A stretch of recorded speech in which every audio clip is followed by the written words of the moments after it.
Welcome back to Call Me By Your Game, the podcast where I, your host, Connor McCabe, bring on a guest to hear from them about a meaningful or memorable video game from a particular moment in their life. This is a podcast about what makes video games special to different people, and I've got some housekeeping to do before I get into the real fun of the show. If my guest or I plug anything on the podcast that you're interested in finding out more about, following, or supporting one of us in a certain way, and you want to know, how do I find those links? I don't want to have to remember all the cool stuff they talked about. Well, my dear friend, if you're listening, wherever you are listening, scroll down in the episode notes, and I'll have links to you for whatever we have to share, whether it be a social media handle or even a Patreon. So whether you're watching on YouTube or listening to this on Apple Podcasts or your favorite podcast catcher, scroll down in the episode notes and you'll see some great links. I was just mentioning the Patreon. We got a lot of good fun stuff going on there at Super NPC Radio. If you're listening to this episode the week that it comes out, this Friday, episode 2 of our Batman Arkham Asylum Games Club is going to be live on the Patreon, and you likely have already heard episode 1 because it's on the Super NPC Games Club free feed where our old Games Club series air. Currently, the Control Games Club is airing for free there, so search wherever you listen to podcasts for that. But also, episode 1 for any series comes out for free on this feed. So, listen to it. It's the one before. If you like Batman Arkham Asylum, Batman, what is that, a guy with a big muscly back? Check that out. We got some great series where we go through games in a book club style format and much more over on our Patreon. If you're looking for a way to support us, that's one of the best ways to do it. Now, I'll be rid of the housekeeping, and might tell you introduce our very special guest for today's episode, a returning champion, musician, bread seller, and a retired reactivator. Tyler Schnupp is here. Tyler, welcome home. Oh, it's nice to be home. Thank you for having me back home, Connor. You're so welcome. I see you as the Han Solo to my Chewbacca, and I'm just thinking, Chewie, we're home. But I guess you'd be thinking that if I'm Chewbacca. Right, and I guess I'd be dead? Didn't he die in those? I guess he does go down in one of those movies, doesn't he? And Chewbacca, do they have a fake-out death for Chewbacca, or does he also die? I think I only saw those once each. Yes. Because I'm not a huge fan, you know? Oh, I do know. I'm not a big fan. It came up often enough on your old show Reactivators by your co-host Nick Costanza for me to remember. But dude, it's so good to have you back. It's good to have you home. Tyler, you and I have known each other for a long time originally through the improv community, and we still know each other through comedy, but for the last 6 years, we've been doing so much video game podcasting together that is one of the big bridges of our relationship. This, as I've already said, is not your first appearance on the show. Way back when, on March 31st, 2021, you came on the show on episode 63, and you brought on Dragon Ball Z Budokai. Can you even remember that far back? I can remember. It's weird that it's right around now. An unintentional, basically 5-year anniversary episode for you. A lot of universe stuff coming back from 5 years ago for whatever reason. Yes. I know there's Saturn's returns. There's also Dragon Ball Z Budokai returns as well. There is, yeah. I think it's just 2. Yep, that's it. That episode, it's come up on other podcasts. It's come up in our circles. At one point, that was the most listened to episode of the podcast, and it was almost, I want to say it had like a third more listens than the runner-up before I changed the publishing website I was using, and those numbers all disappeared. Before you erased my trophy. Yeah, I was like, I honestly did it to not have you on top, but you held the crown for a time. It's a badge of honor. I wear it proudly. It's I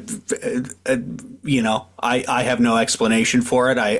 I'm just thankful. Hey, you know what? You're a celebrity, and that's why those numbers just jumped so big for that episode.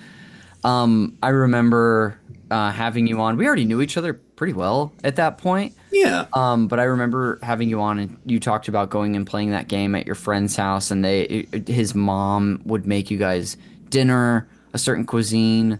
I can't remember your friend. Filipino food. Yes. Philip. Oh, that's right. Oh, Yes. amazing. I'm gonna go through a little Nathan bit was there. the whole gang. Yeah, the three of us. I'm gonna go through a little bit of your history on the series really quick. I haven't really given you a chance though to share about yourself or plug anything yet. What do you want the listener to know? Is there anything you want to plug today? Oh, yes. I'm on Instagram posting stuff sometimes. My flower pics. Yes. Mostly I at the give moment. every one of those a fire or You do. I a appreciate hard it. eyes emoji. That's at Tylord SCH, my rebrand. It's been Tyler at SCH for a couple years now, right? It has, yeah. It used to be Schnupp 69, and it was like, I can't be doing that forever. You know what I mean? Yes. I got to get a job at some point, another job, and yeah, I have some past or current past bands and stuff. The current one is Grail 150, and that's on all the streamers. And there will be some new stuff. I was going to release something the last time we did something, and I was going to plug, but I was like, I don't like it right now. So I was like cagey about plugging it. Yes, that's right. And then I ended up deleting it. So Hey. there will be something again soon. But yeah. Well, good choice on you to hold back. Yeah, but of course was acting like a freak and being like, oh, nothing, whatever. Outside of your Instagram, if I were to put a link to a streamer for Grail 150 in the show notes, what's most helpful? Is it like Spotify? Is it YouTube? Is it? It's let's be progressive here and I guess do Apple Music. I'll link it to Apple Music. As it's sad that that's the most progressive option. I know. We truly live in hell. Yeah.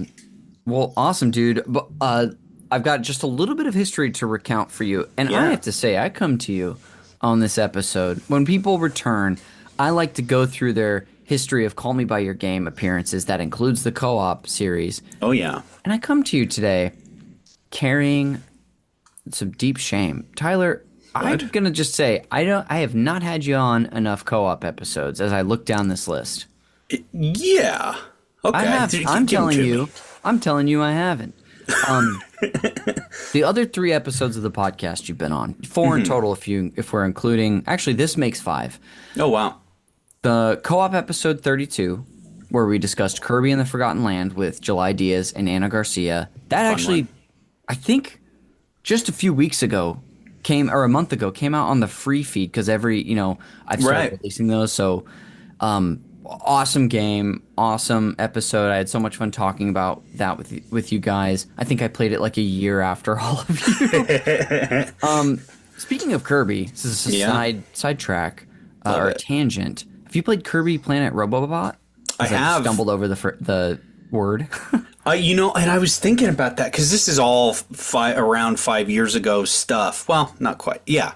I was living at a place not far from here. And I remember because it was whenever it was like the 3DS store was about to close or whatever. Was that 5 years ago? 2023. So not quite 5 years ago. But I was living at this house and I'd ordered it online, a physical copy of it. And they delivered it to my neighbor's mailbox or whatever. Lived right beneath us, and I saw them, texted them like, "Hey, I think I have mail in your mailbox. Could you get it for me?" And they were like, "It's not in there." And I was like, "Yes, it is. I know it is. Because I've done my due diligence basically." And it sat there for a month, Connor. No. Because they did not like us for whatever reason. They were like college students. We were really nice to them. They did not speak to us. And I remember we were moving out or whatever. We were about to move out. Yeah. And one of them, I caught them trying to do laundry. And I was like, "Hey, let me hook you up here. I have a special key that opens it up so it's free." Ooh. And she went, "Oh my God, thank you." Open it up, did that, and she went, "Wait right here." And then she went down to the mailbox and she goes, "Here you go." And I was like, "You just let it sit there for weeks?" It was like, you resigned yourself to never seeing that game? Yes, and I was like, I'm not going to buy another copy just in case it does turn up. But it like, and then I moved here and played into Yes. this spot and played it. But I'm really glad that you eventually got it. yeah, And I'm glad that they made the choice to do what was right, but it's frustrating that it took you being a kind person for them to have to do yeah, that.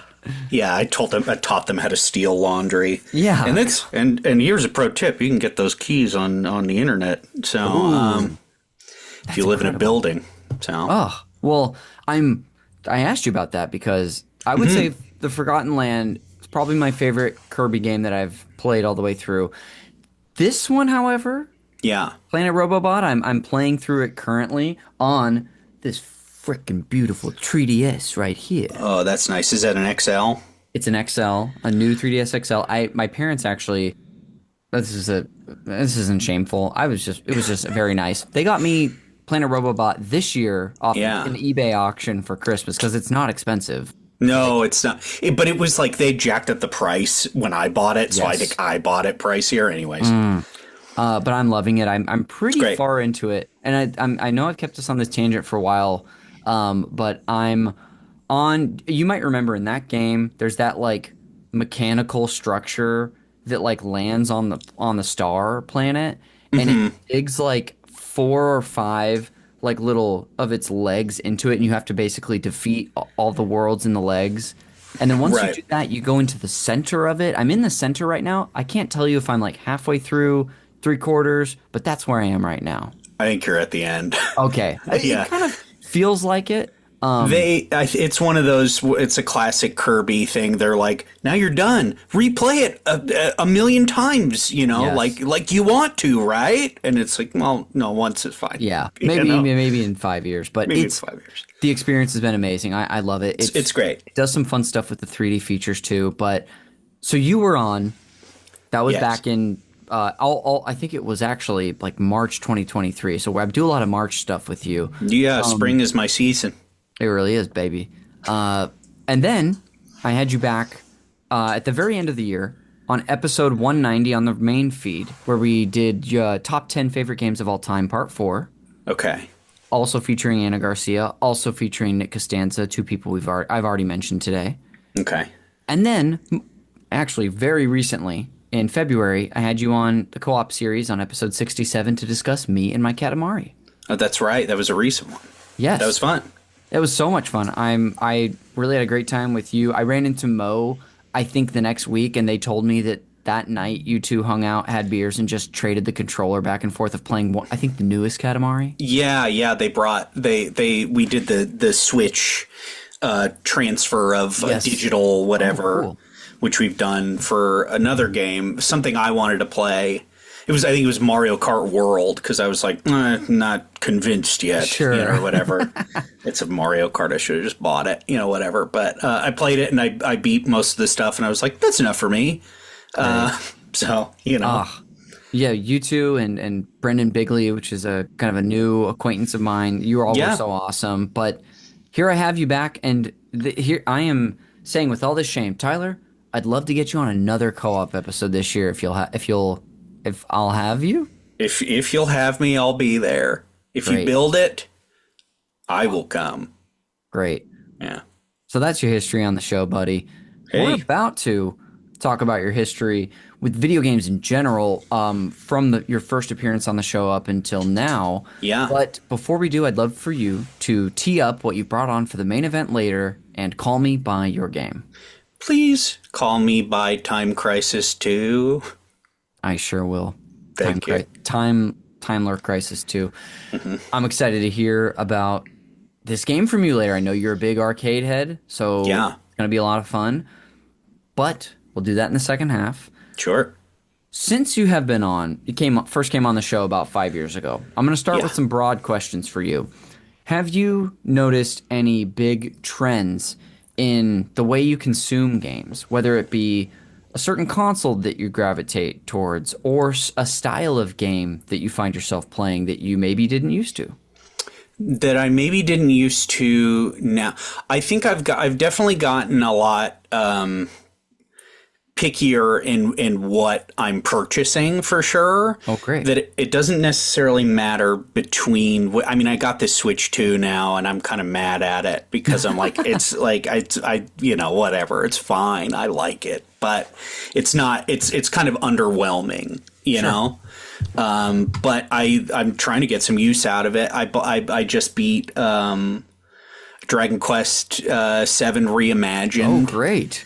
And I felt depressed afterwards. I was like, I don't know why. I should feel good, but that's kind of where I'm at with gaming at the moment, and I don't know why. You know, Yes.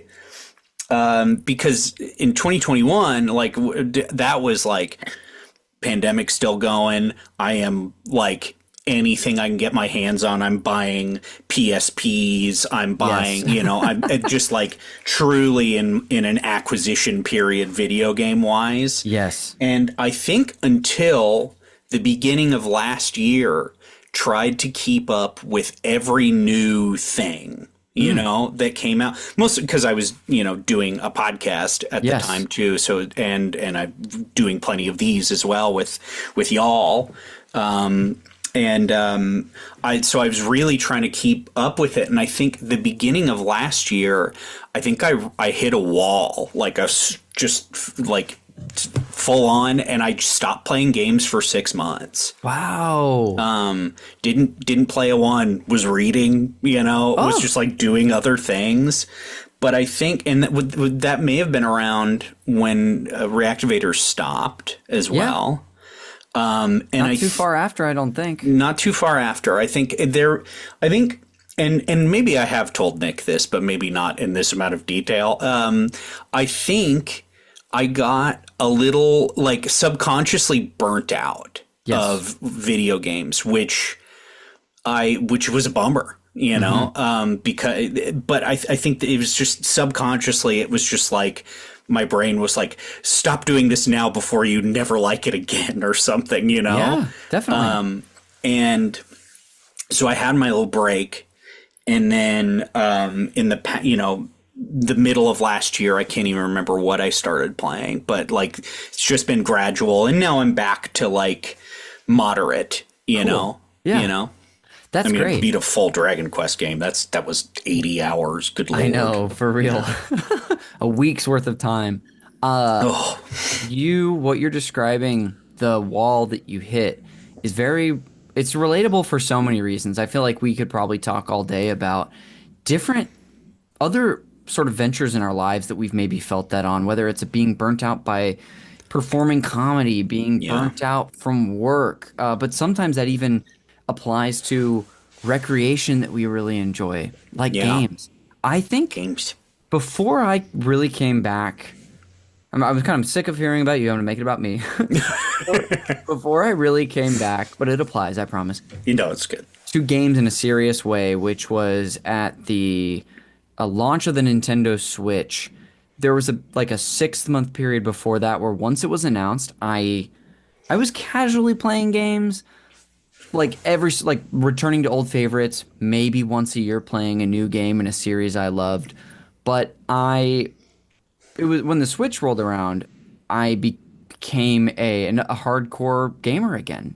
And I've pretty much kept that up since then.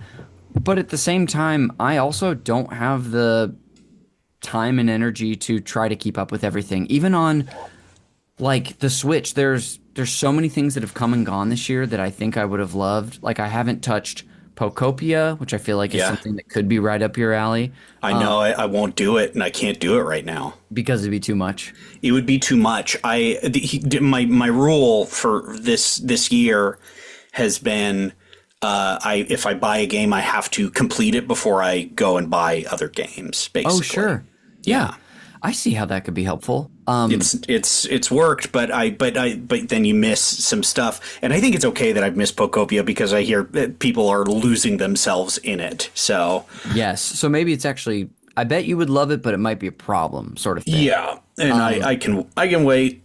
Yeah, it'll be. I can wait for another pandemic. Yeah, it came out. It'll be there. Yeah. But all that being said is that I can relate to you burning out, and I think that even my consumption of games has evolved.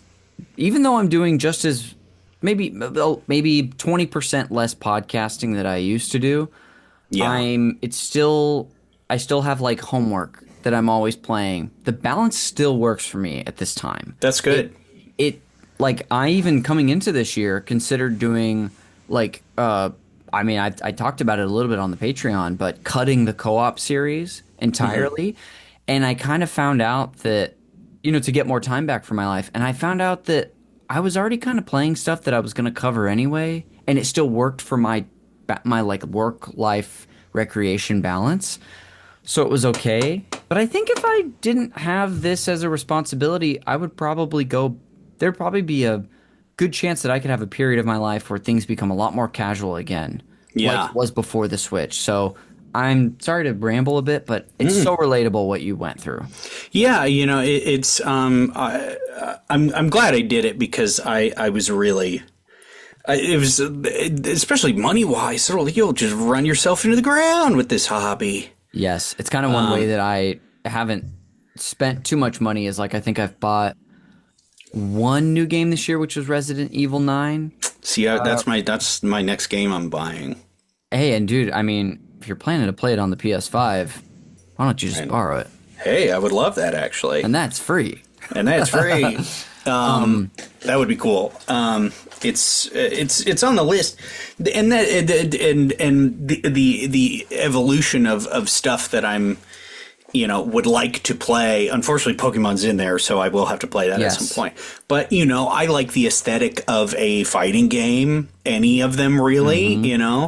So I'm prone to those. I like my dark fantasy stuff. I like what are they called? Like an Elden Ring style now. That's something that I associate with you now. Mm-hmm. Was that something that you were even interested in the last time you came on the show? Or is that part of a new venture? Maybe more of a new venture. I think how sometimes you're into fantasy, sometimes you're into sci-fi. It's like one of those. And I think I must have been in more of a sci-fi era. Yes. But I'm all about I like my dark fantasy. Yes. What's the last dark fantasy? I guess fantasy wise, you just played a Dragon Quest, but yeah. What are some that you've dipped into? I guess in the last couple of years that have stuck with you? The last couple of years, there's Elden Ring is a big one that really.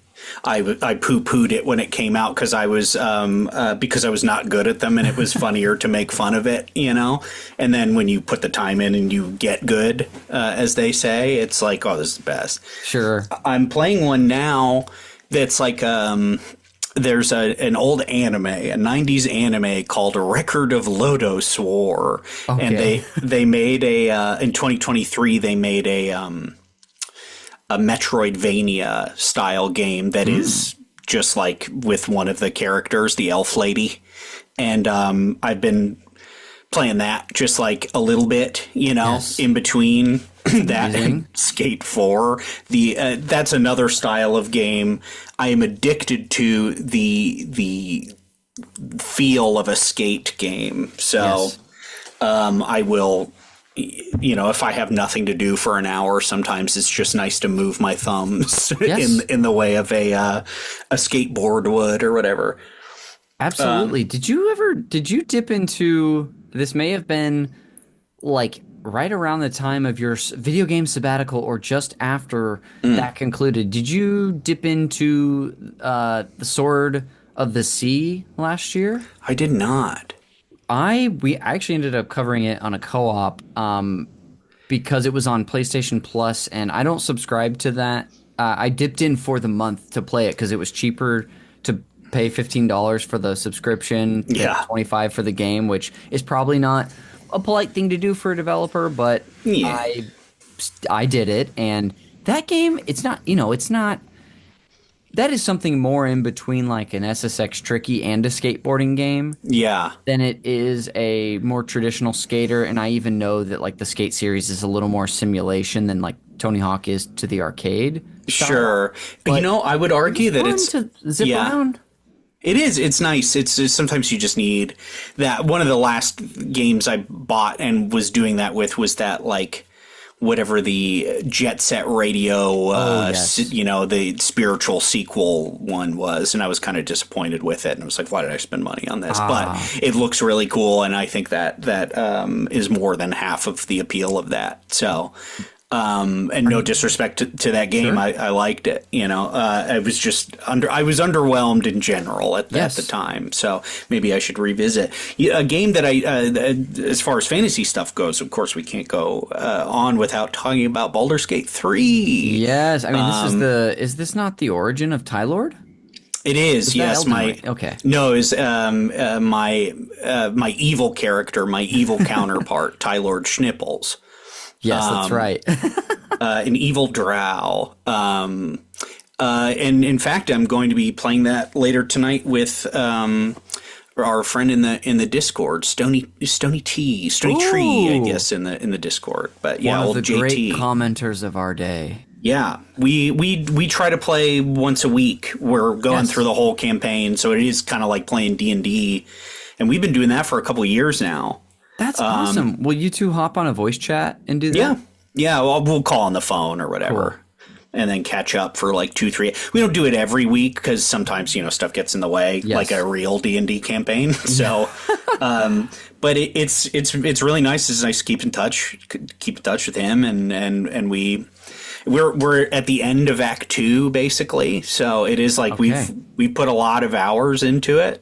And how similar or different is your character this time around, or even your party?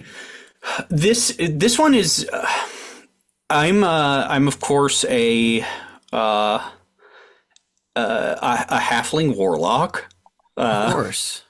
and JT's also a halfling monk. So it is our Hobbit adventure. This is adorable. It's very cute. I think his character is Yerbil Saxfoot, and I believe mine is Bridge Ripley. That's incredible. Mm-hmm. Oh my gosh. It's pretty fun. I've never been a warlock before, so it's fun. I know fun that to be you a two. magic guy. Well, first of all, tell Stony Tree hi the next time you do play together. Oh yeah. But didn't you two also go through Elden Ring, or was it Shadow of the Erd Tree together? We did Elden Ring. He would help me with bosses and stuff, and vice versa. More so, he was helping me out because I was a lot worse at it, and he was really good. But I still had the last boss I have to do is the final boss, and I just have never done it, and I'm kind of leaving it there because I'm like, if he ever wants to come help me, I need some help, Yes. Okay, but I kind of like that I'm not quite the Elden Lord, because it's my punishment for talking shit. You know. So you're still in your dark fantasy era now. You are playing some co-op here and there. One thing I want to ask you about are some of your old favorites. There's two things I'm thinking about for you currently. First is how have fighting games been treating you lately? I haven't been playing a whole lot of them. Now that I finished what's the Dragon Quest 7 Reimagined. I bought that Capcom Fighting Collection 2. Ooh. So that's one I bought right before that. So I'm like, and you don't really have to beat those. That's kind of an an all around thing. But that one's really fun. I can't remember the name of one of the games in it, but it's a sequel to Rival Schools. Oh my goodness. And that's really fun to play. Rival Jobs. Yeah. Yeah. They've graduated even college. Yes. They're onto the workforce. They're onto the workforce. But no, there's a cool baseball character, baseball player character in there. Awesome. I really like using him. You can hit people with a bat, throw a baseball. It's baseball season. You know this, Connor. Dude, it is. Go Mariners. And go Cardinals. Oh, thank you. Of course. But that's been fun to, play around with a little bit. I've been thinking about getting the fight sticks out again. Okay, so we got the itch. I love it. Yes, I did some spring cleaning, and I like rearranged some stuff. So now I have a Switch 2 in my bedroom. So I'm like, I will play it if if it comes up, and getting rid of certain things, and video game stuff. Even maybe I bring a little haul over as presents for everybody at a party coming up. Maybe I don't think people would be too upset about that, especially if you're looking to clean. Yep, I'm cleaning it out. So, but yeah, fighting game stuff. There was I think I made a joke about it on the Game of the Year episodes, but it was like whatever the new Fatal Fury something Wolves. I still haven't bought that. I would love to try it. You know. Yes. That was one thing I wanted to ask you about being an old favorite of yours. The other, before I maybe ask you like a closing question for this segment, is where are you at with Pokemon? I know we just said that your Pokopia does not feel right for you now. Have you dipped into an old game? I recently, when I say that, I mean it was over the Christmas break, so 4 months ago, played Black and White for the first time. That's right. And I thought I maybe either texted you or just texted the group, but where are you at with Pokemon? Have you played one recently? I feel like, the last one I played was ZA. Yes. And it soured me. I was I was excited. I did my due diligence. I got pretty far in it. I heard maybe our friend Matt Apodaca talking on a pod of just like it ends bad, and I was like, "There's no need for me to finish this," and I didn't. Yes. And I feel like I got ripped off a little bit with that one. I definitely caved on the excitement. I wasn't planning to get it. I really like Legends Arceus a lot. Yes, that one's great. And obviously, they're both called Legends games, but they're wildly different, I would say, in their structure especially. And I happen to be in Tokyo when that game came out. So I'm at the freaking Pokemon store, not planning to buy it. And while I'm there, I cave. You got to do it. And I buy it. And I kind of, maybe not the exact same as you, I probably put about 8 or 9 hours into it. And I was bored. I was just so bored by what I was playing. And so I just dropped it without a second thought. I think I got a Gengar in the wild, and I was like, I guess I just won. I don't know. Yeah. That's my trophy. I have a friend, Daniel, back in Seattle, and he would describe because he would buy a Pokemon game, and he's like, anytime I got Snorlax, it was like, I guess I just won. Yes. I'm fine. You really like Snorlax. So it's like, I took that route with this one, Yes. Those silly little hats they make you wear. I was like, I can't do this. What am I doing? Having coffee with a Gengar? You know? My little hat. It's like, it's cute in theory, and then you're just, I guess I'm just sitting here, you know? It's like, off on this talk of like us both maybe being underwhelmed or disappointed by ZA, I told you I played for the first time an older game, which to me held up so well. I had a great time with it. Have you ever? I've been interested in some Pokemon ROM hacks, but have never tried them. Have you ever done that? So, I'm glad you're bringing this up. Our good pal David Dinella has a 3DS he let me borrow that I still have in my possession. That is just ROM hacks. It's like it's just Pokemon ROM hacks. It's like it's got Charizard on it, like the skin, and then it's like Sun and Moon hacked. Like all this stuff is like hacked, and it's got like what I can't remember the name of like the big like hack game, but it's all on there, and I forgot that they were all hacked, and I tried to play one late last year, and I was like, what the heck? The first Pokemon I encountered was a Torchic in the wild. I was like, it's not even in this game. And I was like, oh, it's because it's hacked. Yes. Whatever. But it's very cool. So yes, I have. And I was surprised when I played it. Yeah. I've been interested there are a couple that have come out in the last year and a half or two. One is called Pokemon Unbound. Another is Pokemon Lazarus. Been very interested in both, but just haven't taken the time to actually play them. Yeah. It's a commitment, and I have about 2 or 3 Pokemon spurts a year, know, And it's unfortunate that on its 30th anniversary this whole year, Yeah. that I'm kind of soured, you Yes. know? It's such a bummer. And do you know this? For every Pokemon there's a 30th anniversary logo for it. I did hear about this. I haven't taken a look at any of those. I did. I looked up my guy. It's, of course, Farfetch'd. And was he cute in his logo? He's nice. They put detail into it, you know? They didn't half-ass it. I still have a soft spot in my heart for the Farfetch that you can trade for in red, blue, and yellow, which I think I did trade for when we did our games club. Yeah. Tyler, 3 years ago at this point, Jesus. we were doing that.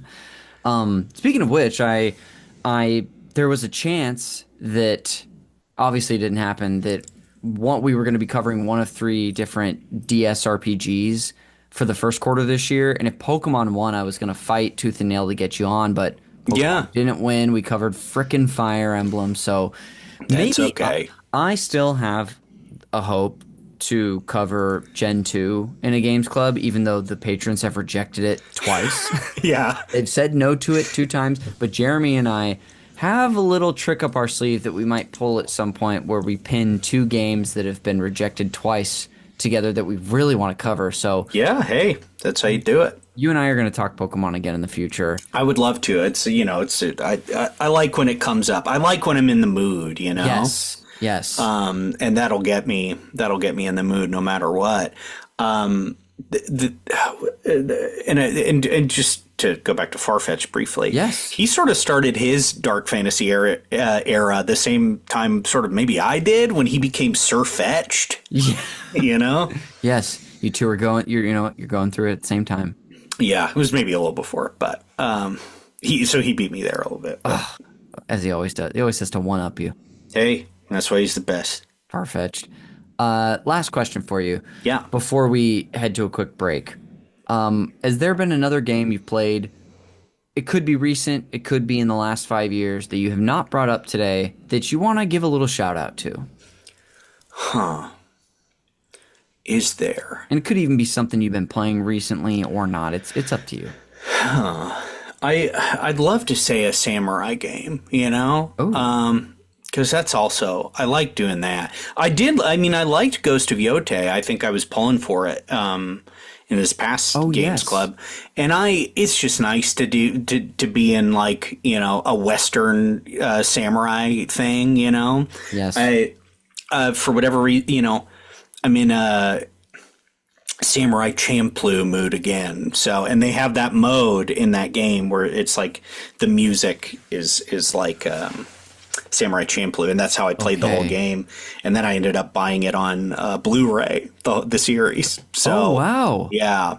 So I'm in that mode. I haven't turned it on yet. I also got Record of Lodos for the entire collection, and I've been watching that a little bit. Now you're just naming movies I'm hearing about for the first time. And these, they're animes. They're just series. You know, they're should have known with you.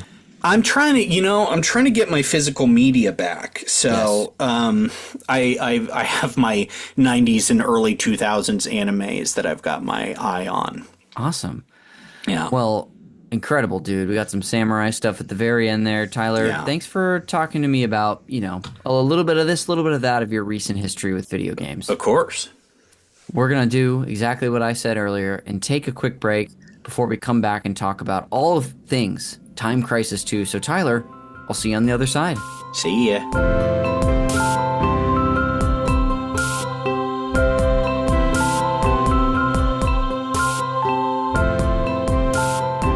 Welcome back to Call Me By Your Game. Connor McCabe still here with Tyler Schnupp. Tyler, welcome back. Still here. Finally, it's time to get into all things Time Crisis 2. We're going to begin with a little bit of table setting by diving into the history and context of this game. And like I told you before we started recording, Tyler, if you want to jump in or add on information at any time, you are welcome to do that. Sure. Okay, without further ado, otherwise I am just going to monologue really quick. 2 little paragraphs I have about Time Crisis 2, so here we go. Time Crisis 2 is a 1997 light gun shooter video game developed and published by Namco for the arcades.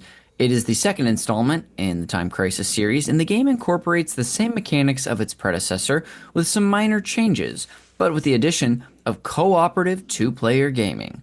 The game has somewhat of an 80s action movie coat of paint and a story that focuses on the efforts of two secret agents, Keith Martin and Robert Baxter, as they attempt to thwart the efforts of an industry mogul's plan. I call Robert, we used to say.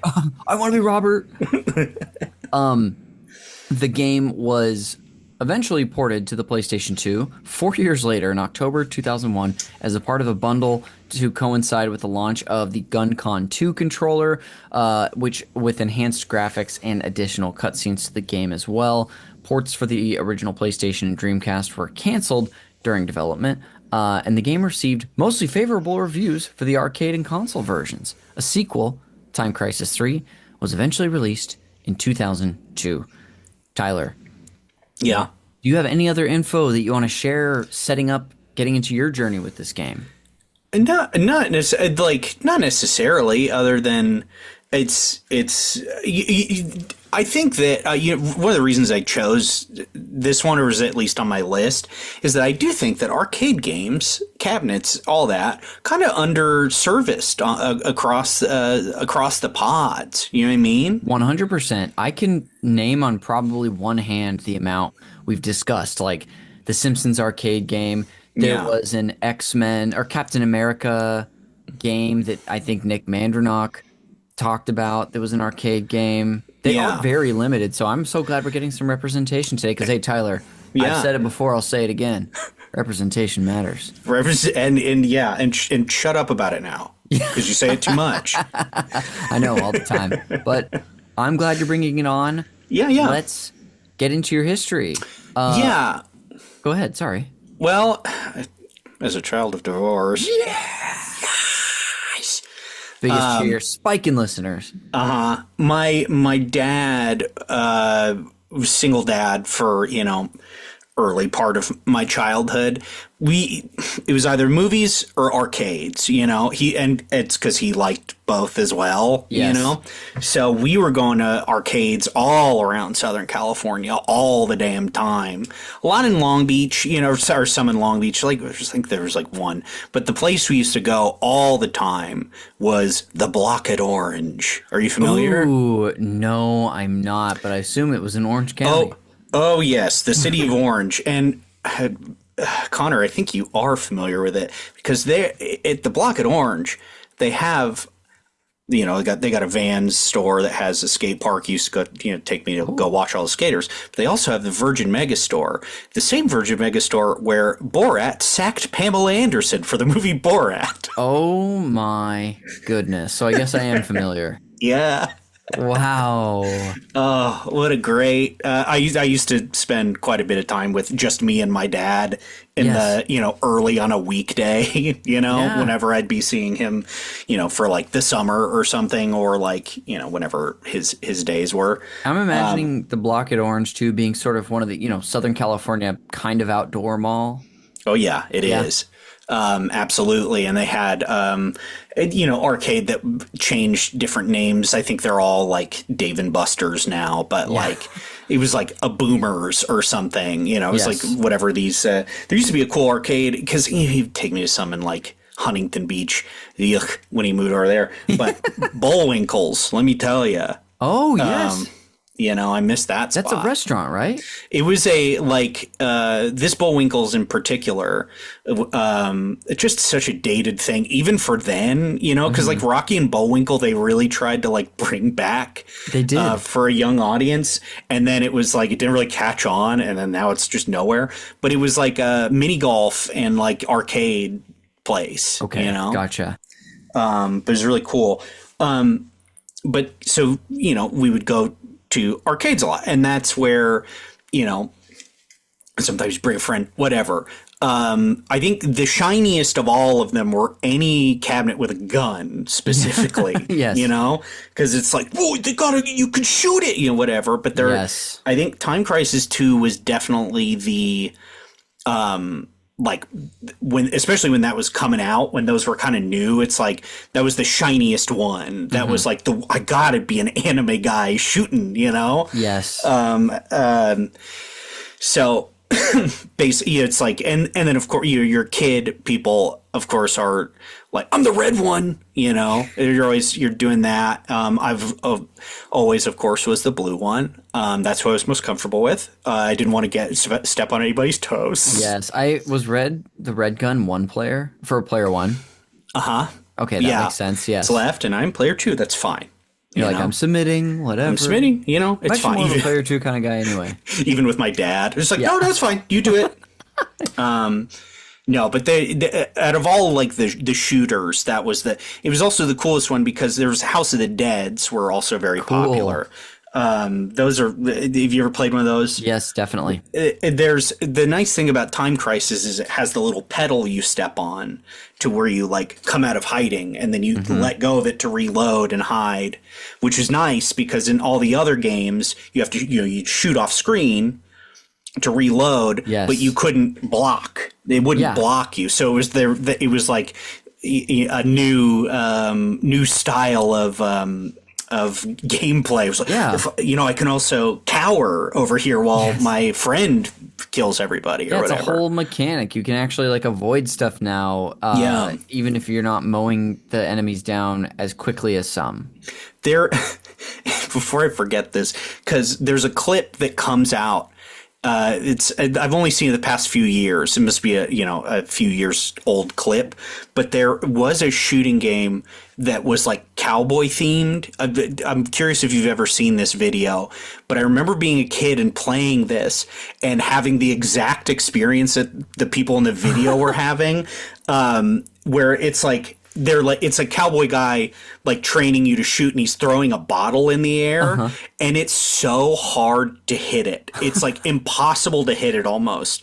And they let you try it over and over again, but the guy says the same, and it's like real footage of a guy talking in the game, in the cabinet, and he's like, you missed that. Try another, and he like says it like that every time. Yes. And it's the what's it called? The where you would shoot the scope. Exactly. Is so small compared, and it's so quick. And he just you missed that one. Try another, and it happens so often. And it happens in the video. It happened to be in real life as well. You finally hit it, and he goes, "Oh, that was great. Let's try another," and he does it again. And it's so easy to fail that one. But anyways. Yes. You're like, please stop this madness. Yeah. The only cowboy-themed light gun game I know is one that I actually considered putting on your recommendations at the end of the pod, which is Wild Gunman, a very old cabinet. Do you know this light gun cabinet? I do, yes. I've played it before. It's fun. It's featured in Back to the Future Part 2 in the 80s arcade where a little Elijah Wood is playing on it. Yeah. And Marty McFly goes to help him. Anyway, that's the only cowboy-themed one I know. Can I show you something from Of course you can. So my roommate who just moved out. Yeah. I've texted him, he hasn't replied.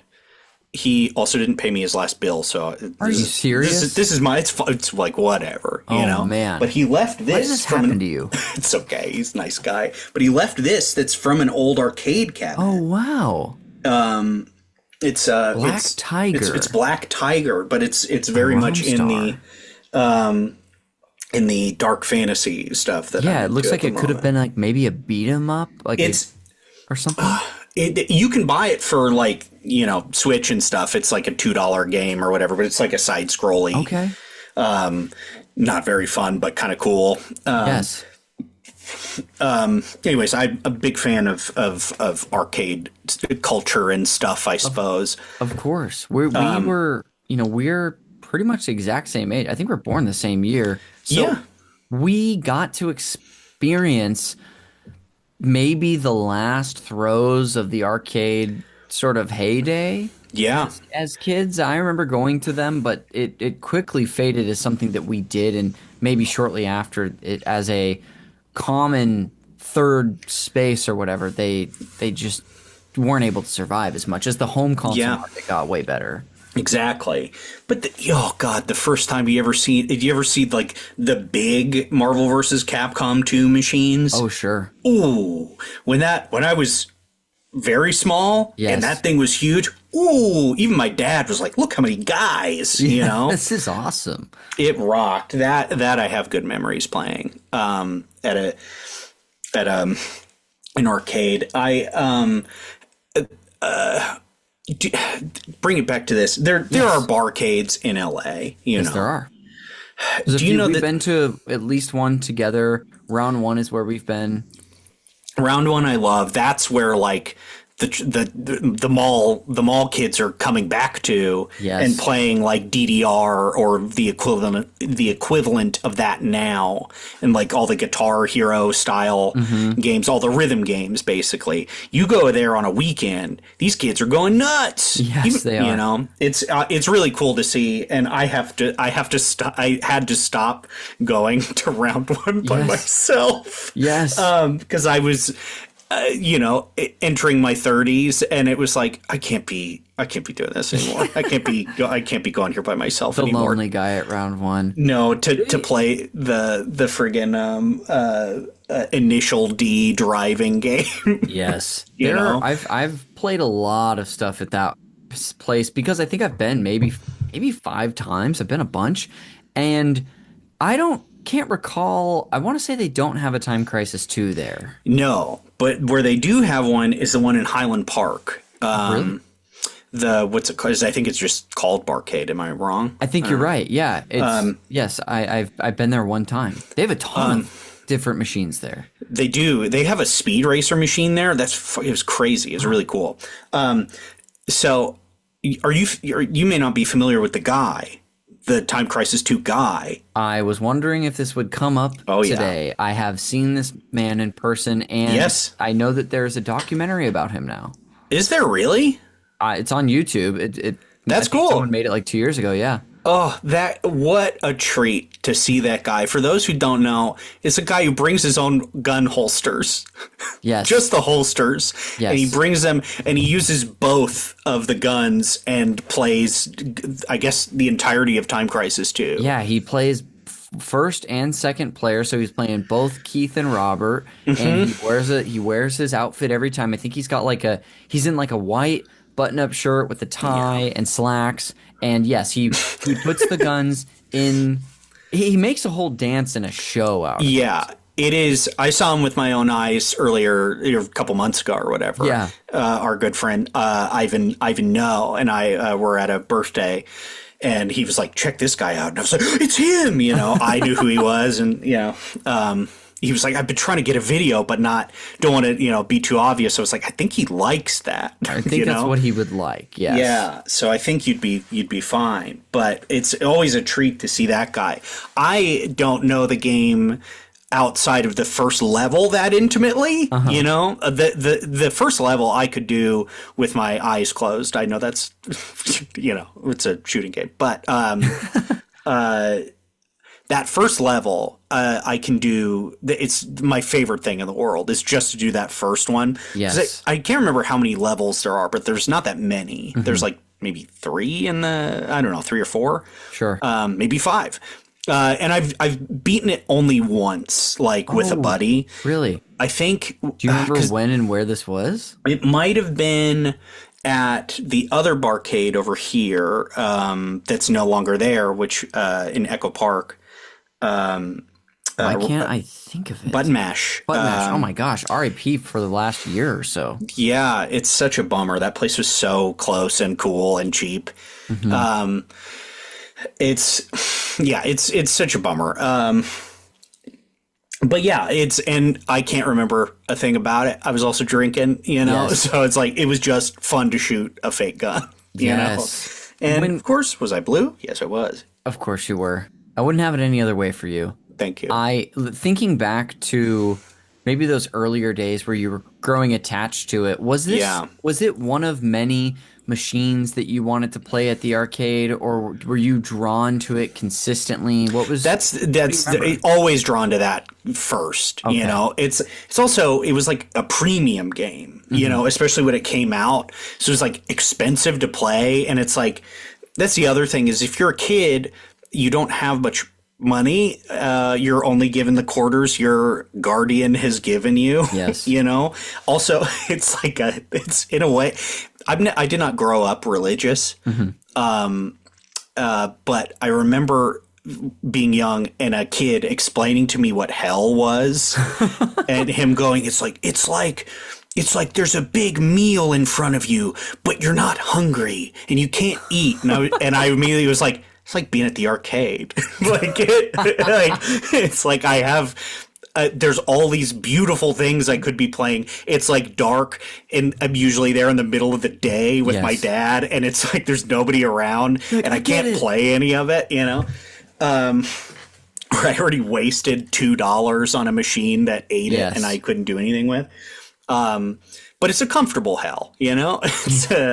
Honestly, hell's not sounding so bad. Ain't bad. But yeah, I think that's one I was always drawn to first. It's like those and driving ones kind of go quick, you know? And well, you've mentioned some anecdotes about playing the game. It sounds like you both would play with your dad, who would be with you, strangers, sometimes friends as well. You sometimes, you know, if it was during the summer and there was like a neighborhood kid, you know, bring him along, you know, and that was better for me, honestly. It's not that hanging with my dad was bad. He was a young man himself, so closer to a child in age at that time. So yes, okay, but you know, good times. When you look back to that time in your life, it sounds like this is elementary school-ish. Yeah. Does that sound accurate? That's right. What other things were you filling your life with at the time? Were you a reader? Was it games? Was it TV? Like, what did you do? It was games. It was CDs. I was, you know, very into music very early, I suppose. And talk about that Virgin Megastore. So many CDs coming out of that place. Some of my first, you know, punk CDs when in, you know, 2000. Wow. Like what? Something. There was, what was my, I definitely got a Stooges CD. And Virgin would do like comps, like their own comps of punk songs. Oh, sure. I remember that's one I got was, it was very funny. So it was like, you know, Velvet Underground and stuff, not punk, but I love it, you know, stuff like that. I had a flashbulb memory of being there during the Spider-Man 2 summer when that came out. And it was like, what a time. What a time to be alive. I remember going to see that movie totally. I liked the first one, but I loved the second one. And playing did you play the tie-in video game? Oh, yes. Very much. That one. Oh, it's really good. I want to replay it. I have it on GameCube. Yeah, I do too. Oh, we got to play them and talk. We got to play. Oh, it's so good. But an anecdote that I have is my friend got when we went to see this, I think it was for a friend's birthday. Yeah. One of my friends got the birthday boy the new Switchfoot CD for his birthday. Okay, good. But he had already I maybe have told this on the pod before. But when he gave it to him, it didn't have the shrink wrap on, and he was like, "Oh yeah, I burned it at my house so I could have it too." Oh, and it was very funny. Like such a kid logic of like, "Yeah, this is fine. This isn't going to be like disappointing to this other person, but total crack up." No, and was the jewel case cracked? I think the jewel case was intact. Good. Yes. I have a pretty extensive CD collection as is. Ooh. And I broke a pretty old one the other day. I was kind of bummed. Oh no! What was the CD? It was a Pussy Galore CD, but also a Rock Against Bush Volume 1 went with it, and I was like, oh, okay, that's pretty funny. That's great. When you think back to this arcade, I've never been to the Block at Orange. Block at Orange. I did it. I googled it earlier, and I think it's called the Outlets at Orange now. Oh, really? So I think they've changed the name, unless it is just it probably has changed. They love to do that shit. Of course, they're like, let's rebrand this. But What can you? I know this is probably a huge space in this arcade, but maybe surrounding the machine or the feeling that you walked in. Can you scene paint some of the like notable sense memories that you have, whether it be the the way that the place was laid out, Yeah, what comes to it's mind? pretty sprawling, dark, high ceilings, very Okay. dark. There's a smell in that in that place. I'm trying to place it, but a very specific smell. It's like almost like popcorny, like mixed in with like it's like popcorn and slushy style, Yes. which you'd get it at like an ice rink now. It's like a similar smell Oh or yeah. whatever. Very. I I was trying to put myself there earlier because shout out to my friend Arlo Warehouser, a very funny comedian based out of Portland. I met them in Portland, but we were roommates out here briefly, and we were talking about this at one point, and found out that they used to work at the Block at Orange, and they're a little older than us. So when I was going there, at like 11 and 12, they were like out of college working at like the Jamba Juice over there. It was Oh my gosh, very just bizarre. ships in the night. That's crazy. Yeah. Probably got a juice, Jamba Juice very big back then. Oh, that's so funny. Yeah, very weird. Yeah, to then be roommates with the older kid afterwards, You've given me a great, honestly, some of what I was already imagining for this arcade, maybe Yeah. because it's similar ones that we went to growing up. Yeah.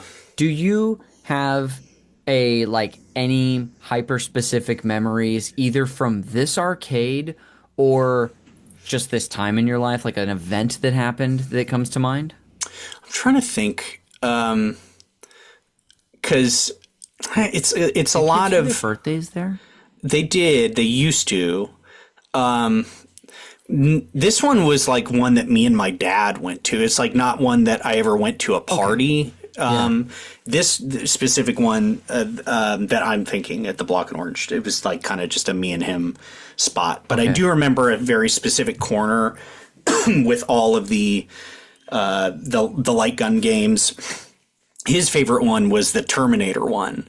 Oh, I know that one. Yes. Yeah. And he was really good at it because he was older, and I was too scared to play it. It like looked really cool, but I was like, it's a game I'm bad at. You just decide that before you play it.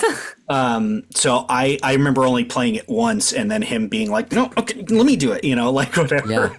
Yeah. That was his version of that. And then my mom's, of course, was beating Spyro before me and rubbing it in my face. Yes. And, being like, could you help? And she goes, no, figure it out. I did, sort of thing. Like, where is similar this poster vibe coming from? Yeah. So getting it on both sides. But yeah, I will sometimes have dreams of like spots I was in, as a kid.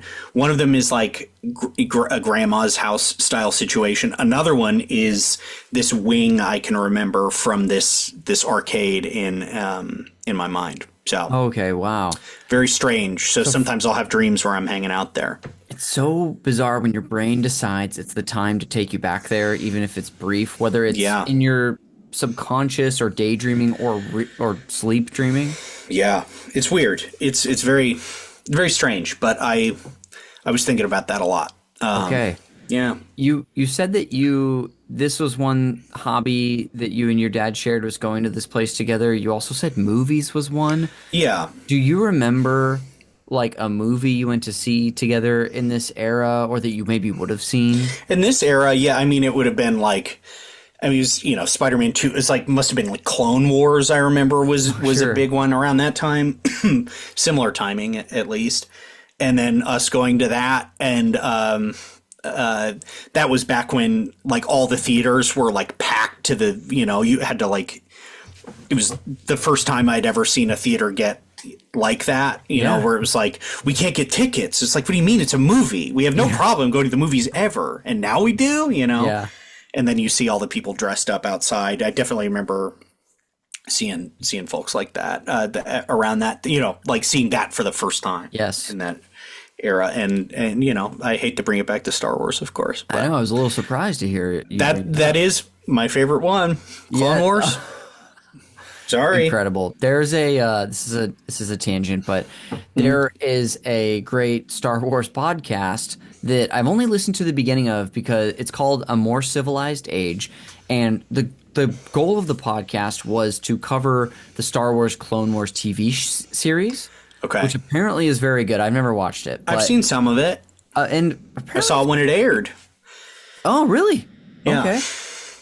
But the way they started out to get into the context for the series, they watched and covered the episode 1 and episode 2. So a few years ago, when I was playing Star Wars Jedi, what was the first one? Star Wars Jedi Fallen Order. Okay. I rewatched episodes 1 and 2 and listened to these podcasts and had a great time. So I actually found a whole new way to watch 2. In an enjoyable way. So, and plus, I've never not enjoyed that movie. Like, I ran that DVD into the ground. Like, they had special features that were really cool, so... Okay. I mean, I must have seen it on DVD a few times. It's back when DVDs weren't as expansive as, you know, it was right in the middle, I feel like. Yes. As a price point. Of just, like, the life of DVDs, you know? Oh, yes. And my parents were always like, because video stores were going out around that time, of course. So it was like, we bought a DVD and this is all we have for a long time, you know? Yeah. The amount of times I saw Tomb Raider because we owned it is goodness. too many. To tie it back to games. Back to games. I've just got a couple more questions for you. You talked about replaying this game and actually beating it one time with a close friend. Yeah. Do you know the last time you played Time Crisis 2? It wasn't that long ago. I'm trying to remember where I was at. I know I was busy the most recent time I saw it, because the freaking fella was doing it. That's right. I think it is his name, the frickin' fella. The frickin' fella. It couldn't have been at Button Mash. I think I was somewhere else, but I did a run through of it not too long ago.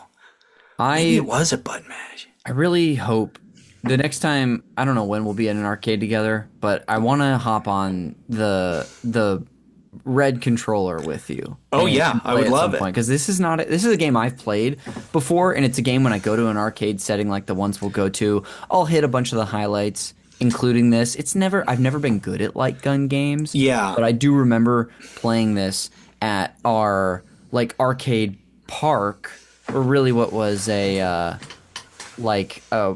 was originally called Camelot, then it got renamed to Boomers, but the one I played this at was called Funworks in town. Yes, yeah. That had, a huge arcade that was indoors, but also mini golf and batting cages and go-karts. Bullwinkles became Boomers. Oh, yeah. Yeah. I still remember seeing commercials for it, and the way that the commercial voiceover guy would say the name, he would go, Boomers! And so that's how I always hear it now. Yeah, that rocks. It's how I should refer to baby boomers. Boomers! Yeah. We call them Bullwinkles. Yeah. So that answered that one question for me. Have there been games that you've played, I mean, I would assume it might be an arcade, maybe it's not, that have filled a similar void for you, or a feeling like Time Crisis 2 did? It could even just be something else you revisit. Sometimes Marvel vs. Capcom 2 will do it for me, you know. Yeah. Sometimes, I'm trying to think of a good one. It made me, it actually kind of made me really sad. But I had I plugged in the N64. Yeah. And it had the old saves that it was like my dad on there, and then mine. It was like, got me. It just made you think of him on some game. Yeah, it was Ocarina of Time. Oh my goodness! It just says Dad as the name. Yeah, or it's just Tim, but yeah. Gosh, that'll do those. It's so jarring just looking at the name of a save file what the feelings it can bring up, whether it's someone you're familiar with or the mystery of who was this person. And again, how old it is, like how old that save file is crazy. Maybe I had to turn it off. It actually it affected more than I thought it would, Well, speaking of your father, and really just Time Crisis 2, Tyler, as we maybe close things out in this segment, if you were to sum up the place that it held in your life, what would that be? How would you do that in a sentence or two? How would it? Arcades, I think, just in general, are a sort of a place that exists both that is very happy and sad for me, and I kind of enjoy living in that. Does that make sense? And that Time Crisis is very much a part of that. And I don't know. It's life, man. Yeah. Well, there's something almost cathartic about feeling a sad feeling too sometimes. Yeah, for sure. Yeah. I try not. It's in an arcade. It hits me in a very specific way, and I kind of, again, had to stop going alone. But I try to live in the moment when I'm there. I don't know. It's a weird feeling, but I like it. That's great. Well, Tyler, thank you so much for bringing on Time Crisis 2 and talking to me about your history with it. This was really great. Yeah, of course. Well, one thing though, pal. You're not done here. I got two fun post-show segments for you that I'm ready to just walk you right through. The first of which is the Fact Me by Your Game segment, where I just share a fun fact with my guest about the game they brought on for today's episode. It's funny. Last week, Time Crisis 2 in my mind is one of the most popular, memorable arcade games of its day, especially for a light gun shooter. Last week, my guest Celeste brought on a game I consider far more niche, a game called Barbie Riding Club, which is a Barbie horse riding game. Is it a point and click? There are point and click elements to it, yes. Okay. But you are kind of riding part of it. You ride around first person on this horse. I bring that up to say that I was I don't know what information I'm going to be able to find about this game to share. And sometimes with niche games, I actually find way more by pushing myself to find a connection somewhere historically. For sure. And I did. I had such a much harder time finding anything historical to share about this game today, which I was so surprised. It's so popular. It has such a special place in history. It's considered by many to be one of, if not the greatest light gun game ever. But I couldn't find, you look at the Wikipedia for this, and sometimes in the development history page, there's a ton of information. There's basically one sentence, and it's about an expo. It was apparently debuted at, but that expo happened after the game came out, so it's unreliable. The long and short of it is, I was curious about this history of this series, so I'm kind of taking a series angle to this as opposed to Time Crisis 2 specific. Sure. Can you tell me, Tyler, the final game in the Time Crisis series off the top of your head? Is it 5? It is 5. It's 5. Time Crisis 5 was the final entry as of this point in the Time Crisis series, released by Namco for arcades in 2015, and it is there's a couple things I want to share about it that I found interesting. For the first and only time in the series, it actually features 2 pedals for each player. Did you know this? I played it. Yeah. So yes. So I guess what that allowed for was different movements for each player. So instead of just, pressing the pedal to take cover in the cover shooter element, you had 2 pedals that if you pressed one and released it, you might duck and cover. But if you press one and then press it again, it might move you forward to a different obstacle or move you backwards. So I guess there was a bunch of behaviors that they programmed into these things that I found so interesting. It's cool, man. I like the mechanic. even just the one pedal's enough. But Yes. but it's nice to have like a pat your head and rub your belly style thing going on. It keeps you engaged. Absolutely. I love that even with the final game in the series, they're finding ways to innovate. Another peculiar thing about this game is that when it released, it only had 3 levels, and that's notable because it wasn't complete. They had to do an update to add the second half of the game. Oh, wow. So I guess it was a free update that somehow arcade, not distributors, but like arcades themselves would get their hands on I don't know, code or a USB stick to program it. Yeah. I don't know, but I thought it was a very interesting way for the series to go out, was to release an incomplete game but with such a cool new feature.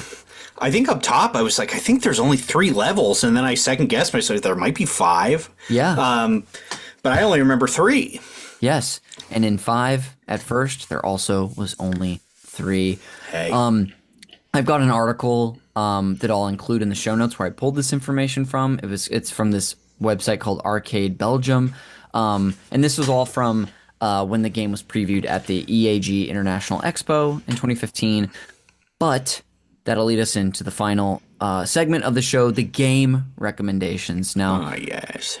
Tyler, you're familiar with the show. You might remember that this segment is my forced tie-in to the movie Call Me By Your Name, where I'm going to treat Time Crisis 2 as your passionate summer fling in Italy that was so memorable but almost emotionally exhausting. And in order to help you get over that heartbreak, because things didn't work out with Time Crisis 2, I have 3 new potential recommendations for you, potential new flings that all have a little something in common with the game. But before I even throw these out to you, I need to know, are you ready to get back out there?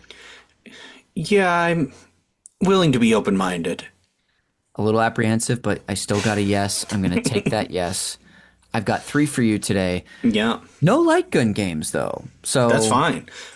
So I guess I'm done with that. Yeah, that's the part we're leaving behind. If what you loved about this game is you loved that it had an 80s action movie feeling, and you want that, but you want it from a different perspective, I'll recommend a game that I feel like you had to have played, and that's Hotline Miami. Hotline Miami. Oh, You know yes. this game. I do know that one. Yes. Not as intimately as some of the other 80s action ones like Die Hard, but Yeah, yes. that one's a great one too. That's a good cabinet. This game is it's not an arcade title, but it's an indie game that was really popular about 10 years ago when it first came out, and it's a top-down game where you're running through a bunch of different levels. It's a shmup as well. So Hotline Miami will be your first Tyler recommendation. Schnupp. I know. Kind of appropriate for this episode. Mm-hmm. If you want another great shooter, but you want a little more sci-fi, and you want it to be on rails, just not quite a cover shooter, I'll recommend a game called Sin and Punishment for the Nintendo 64. Sin and Punishment. I don't know that I ever played. It originally did not release in the United States. It first came out for the Wii Virtual Console in, was it 2006 or 2008? And now, Tyler, it's available on Nintendo Switch Online. I would say this is much closer to like... I think maybe I did play this once when it came out. Yeah, probably booted it up, gave it a shot. Yeah. It's kind of closer to Star Fox, but you're not in a ship. You are a character usually just running around on the ground, kind of. You're anime guys. You are anime guys. Yeah. So, Sin and Punishment is your second one. I love it. Finally, is if you love the action of this game, you love the campiness, but you want to turn it up to 11. Okay. I'll recommend a little game called Metal Gear Solid Rising Revengeance. Are you familiar with this game, Tyler? Weirdly not. All right, I'm going to send you a link to a trailer that I have for it. This game is not like most games in the Metal Gear Solid series. It is not a tactical espionage action game. This is made by Platinum, so like Bayonetta. It's kind of like in the style of a Devil May Cry. Oh, whoa. You're playing as Raiden, who is the protagonist of Metal Gear Solid 2. After he's been all messed up from battle, he's been made into part machine, and it is just an action smash fest of and I've heard just such amazing things about it forever. That sounds cool. I would. I'm willing to give it a shot. That's all I needed to hear. Well, Tyler, to wrap this up, I'll recall your 3 recs today. We have Hotline Miami, Sin and Punishment, and Metal Gear Solid Rising Revengeance. That'll do it for the segment and bring us to the end of the pod. So, Tyler, before we go and plug whatever we plugged up top once again, thanks so much for taking the time to do this, buddy. I love talking games with you, and I appreciate you giving me a little, peek into this window of your life. Yeah, thank you. Thanks for having me back, man. Always a pleasure. And you're helping me just get rid of some of the shame that I have of not having you on enough co-op episodes. No, but that's fine. You plugged some stuff up top, Tyler. Do you want to plug again? Yeah, Tyler at SCH, Grail 150 on all the streamers. I might be doing another pod thing soon, but we'll see. I love the tease, and I hope next time we talk, you say, I deleted that, so I'm glad I didn't bring it up. Yeah, exactly. So I might be cooking up something. Okay. Yeah. Well, everything that you just plugged, Tyler, and everything that I'm about to plug, the listeners can find in a link in the show notes, including the cover artist for Call Me By Your Game, Glenn J. You can find him on his Instagram in the show notes and see the other cool artwork that he has made. This show is produced, edited, and the original music is done by Jeremy Schmidt. You can thank him for his work by checking out his podcast, Video Games, a Comedy Show. You can follow Call Me By Your Game on Blue Sky, Instagram, and YouTube. And if you don't already subscribe to our YouTube channel and you're maybe just an audio-only listener, give us a shot. Subscribe to the channel. Check out the video version. You're going to see 2 handsome guys on this episode. The beautiful backgrounds I make. You're going to love it. You can also follow me on Blue Sky as well. And then lastly is the Patreon. If you're looking for a way to help the show grow, there's 2 big ways you can do that. You can share the show with a friend, or you can subscribe to us on Patreon. That's a place where for a few dollars a month, or there is a free tier, you can subscribe and get a feed of our video game podcasts sent to you directly. And depending on what tier you subscribe at, you get more bonuses. I was already. Can I say? Yes, Tyler. I've been listening to some of the episodes where you talk after the the Games Club Plus. Those are fun. It's nice to hear everybody hanging. Dude, I'm so glad. They have been such a fun thing to do, and I feel like the last Games Club bonded us all closer together. It sounded like you were having a great time. So we were.